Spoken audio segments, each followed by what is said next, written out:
Hey everyone, hope you're well.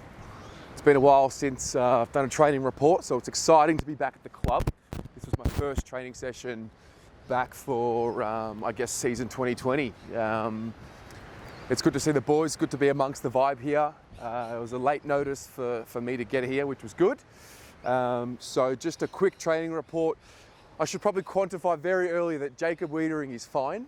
I put a post up on Facebook saying Jacob Wiedering, wowee. And I think everyone's living in fear knowing what's happened over the last few pre-seasons with Sam Doherty being injured. So for those of you worrying, Jacob Wiedering is fine. He's fine, he's looking super. I came in not wanting to have any biases as to who I was looking at. I wanted to be very objective, and he really stood out. Just the size of him, you know, he has had the big legs since he was drafted, but he really just looks like the complete package in terms of his physical conditioning. They were doing a scratch match and he was obviously playing at fullback, and just the way that he was reading the ball, intercepting the ball, positioning himself, he was getting the oohs and ahs from the crowd. So yeah, I'm really excited to see what he can do. I'm looking at the size of him, looking at the way he's moving. I just think he's in for a career year, personally. You don't want to identify too many individuals, but the reality is we're talking about year 5 now for him, so I think he's ready. A few notables, I saw obviously Marchbank, he's back running, which is fantastic. Obviously on the sides, he just ran laps for the session. He finished a little bit early, so I'm sure it's all about getting him fit and firing. Don't know what's going to happen with round 1 or if he's going to be ready, but obviously his health comes first, so there's that. He was joined on the sideline with Matt Owies, who didn't do any of the main session. Didn't have any strapping or anything like that, but yeah, Matty Owies was on the side there. And Nick Newman as well. He ran laps for the majority of the session. You know, obviously something's going on there. Not sure if it's just management or an injury or whatnot, but that was interesting. What stood out? Sam Walsh's kicking stood out. He's kicking bullets right now. Low, hard bullets. I was very impressed with him, and I mean, you know, it doesn't get much better than the first year and what he was able to do this year. So let's see what's going to happen there. I thought out of all the boys, in terms of who's looking good with their conditioning and whose body shape has changed, I mean, we've seen the photos, but Matt Kennedy, he's looking really shredded.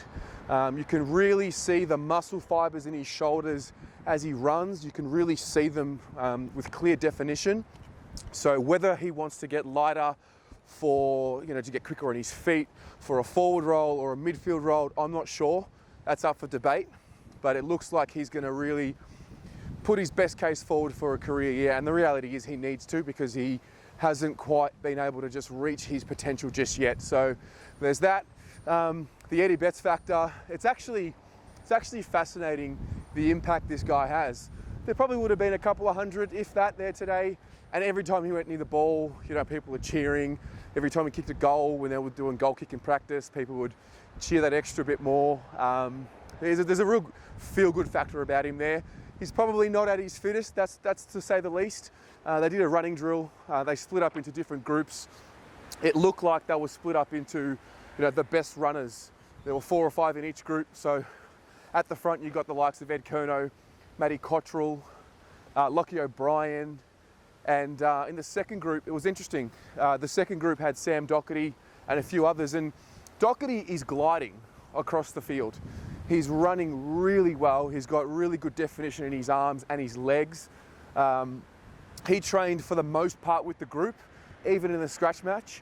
And then he went to the side and did his own modified program. But to see how he pushed from that second group into that first group and started running with the real elite runners was encouraging. Don't know what it means, but I think it's going to be one of those battles of Doherty wanting to do more and the club having to hold him back and be cautious.